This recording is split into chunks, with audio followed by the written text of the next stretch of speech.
Hello and welcome to another Bodgit and Leggit video. Now, before I start the video, I've got a very special shout out to Simple Diagnostics. I'll leave his link down below.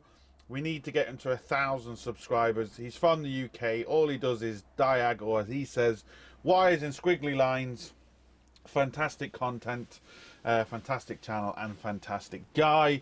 So please people, let's get him to 1,000 subscribers. Go and subscribe to him. I'm also doing very shortly a few more shout outs for a few more YouTubers. Just need to get everything ready for that. And I've also unfortunately got some YouTubers to expose. So but there we go, we'll have to leave that for another video. But we have some updates on the autonomous crash, as there's always going to be. There's going to be loads more updates, I'm sure, but just to give people kind of a heads up exactly what's going on. Volvo have their own system on the car, their own vehicle collision warning system, and it looks like Uber have essentially disconnected that. Now, the system Volvo use, I'll explain that in a bit more in a minute, but it's a really good system. They've been testing it, and Uber have, it looks like, have essentially disconnected it and running their own system, which you can kind of understand. That's what they're doing. But the people who have made the system, not Volvo, they have come out with, and they basically said our system would have caught this person at least a second before the impact, at least, and that's going off the really bad footage that was released. I will show you some more footage in a minute that other people have taken, and the whole area looks so much brighter. So it's looking like they could even maybe detected it sooner. But they're saying that their system would have definitely, with the dodgy camera angles and everything they were getting, at least a second before the impact. Now, I think the car was going around 40, 43 miles an hour, in and around there. So, I'm not saying it would have stopped, but it could have, put the brakes on and possibly, de-accelerated enough to maybe not kill the person. Not saying that would have happened, but I'm saying it's a possibility. You don't know. We never are going to know for 100% sure. So what I'm going to do is I'll quickly link the video and showing you what someone has put. I think they've driven down the road with some sort of camera or something, like a phone camera, and you'll see suppose the same conditions and everything, so you can just see the difference between the camera angle we got and kind of their camera, and see the difference in the lights.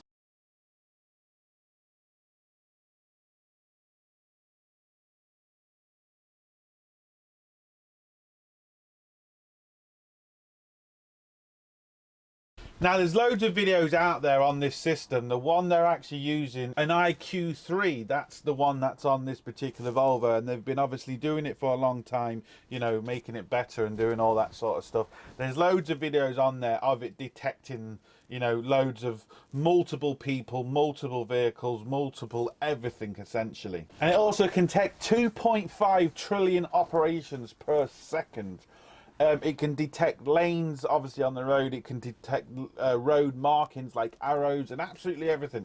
The system is, really quite good. But again, it's, as long as everything's working, the system is good. That's why I went back to the previous video. As long as everything's working. But the system wasn't working on this particular vehicle because it's been disabled. So apparently this is what they've been saying, that, going off the really crappy dash cam they had, they said their system would have detected that at least a second, which would have been deaccelerating for a second.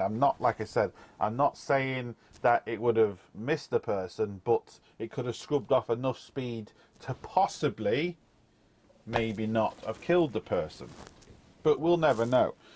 So, like I said, there's going to be obviously more information coming out about this. I've just been doing a little bit of research on it and try and keep you up to date what they've been saying and what's been going on. I've also, just as I happen to do this, been doing work, or been kind of, as I've been researching this, been seeing work on Teslas and stuff like that, and found out a few bits about Teslas too. If you have an accident, a serious accident where the airbag's deploy in a Tesla, Tesla themselves will shut the car down, and you cannot start it. You have to go back to Tesla and get it recertified and all this, which costs thousands. And not only that, Tesla won't sell you the parts to repair the car. They just won't sell you the parts. So it's kind of like black market type parts that are coming on. When people are buying cars, they can only sell them for parts, which means the parts are going for stupid money. I've seen videos where people have got little dents and it's cost them thousands to fix because, you know, they can't buy the parts. Tesla won't supply them the parts to fix the car. Tesla automatically shuts down the car. At least if you buy a normal car, people have been fixing normal cars for years. To fix a Tesla actually is quite simple because the onboard diagnostics of the car actually tells you exactly what's wrong. There's not as many moving parts in a Tesla as there is a normal car. So actually the car tells you what is wrong. So it's not difficult to fix, but Tesla won't allow you to fix the car. I mean, you know, you spend thousands upon thousands on a Tesla, and yet you can't fix it. If you get into an accident where the airbags deploy, the car is essentially gone. Now, you don't have to get into a massive accident for airbags to deploy, depending on where the car hits. But if you get a car that's worth $100,000, and you've maybe got, say, $10,000 repair bills on, well, it's worth fixing for 10 grand. But you can't do that with Tesla because Tesla won't allow you to fix your own car. And not only that, once the car is out of Tesla's warranty, they won't stand over the car. You can't get updates. You can't get anything for it. And this is what I was trying to say before.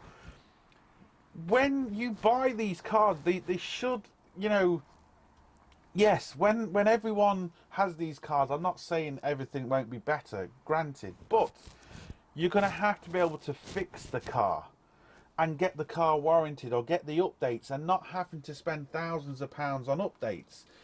And the only reason they do that is because they want you to buy the next model and buy the next model and buy the next model. Well, in the real world, people can't afford that unless you're seriously wealthy. You know, you can't keep changing your car every couple of years just because you can't get updates for it. You could have a £100,000 car sitting there and it's no good because you can't get the latest 2.1 Bluetooth update, blah, blah, blah, and the car won't bloody go anywhere. Or they make new roads somewhere and the car can't see it because the maps aren't updated or something. So the car doesn't know where it's going. I mean, how ridiculous is this?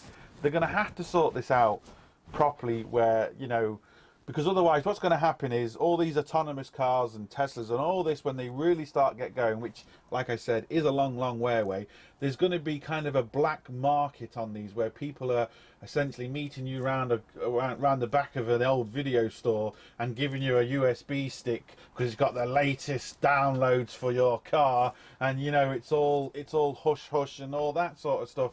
And then there's going to be, but if that software isn't proper, or it's got some sort of virus, just like a computer can just switch off for no reason. Imagine you're driving down the road 120 kilometers an hour, or whatever it is, 70, 80 mile an hour, and all of a sudden the car decides to switches off. You know what you're going to do then? At least with an old-fashioned car, you've still got some sort of control. Anyway, so look, there we go, people. It looks like they've disconnected a system that would have possibly detected this person. Anyway, so there we go. We're going to have to kind of wait and see what happens. But I just think if these autonomous vehicles / electric vehicles and all this, they need to support people better, you know, for fixing them, for doing absolutely anything, and only certain people can fix them. There's going to be a monopoly. The problem is, once you have, let's just say, for example, Teslas take over the world, where every car in 100 years is going to be a Tesla and you cannot buy anything else.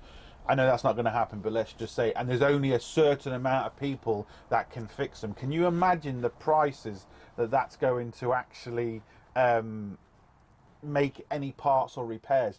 Tesla themselves, you know, if you take your car to Tesla and say there's a bang in the door or something, it could take Tesla 6 months to fix that themselves.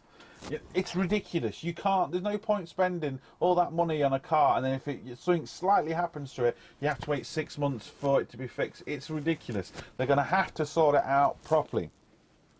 Anyway, so that's what it looks like anyway. There'll be more information obviously coming out soon. I know also that Uber had done some sort of deal with Volvo. I think it's like 25,000 Volvos they're going to buy or something. I don't know what's going to happen now. I don't know if they've already brought them or they was on about buying them. I'm not sure. It's kind of hard to get the right information sometimes, but that's what it looks like. So there's going to be someone is obviously going to be down a hell of a lot of money. This could have big ramifications for everybody, you know. We just kind of have to wait and see what happens. And yeah, that's it. So there we go. That's an update. So anyone, look, as always, don't forget, links up here, links down below. But most importantly, don't forget, get your hands dirty. See you for the next one. Sorted.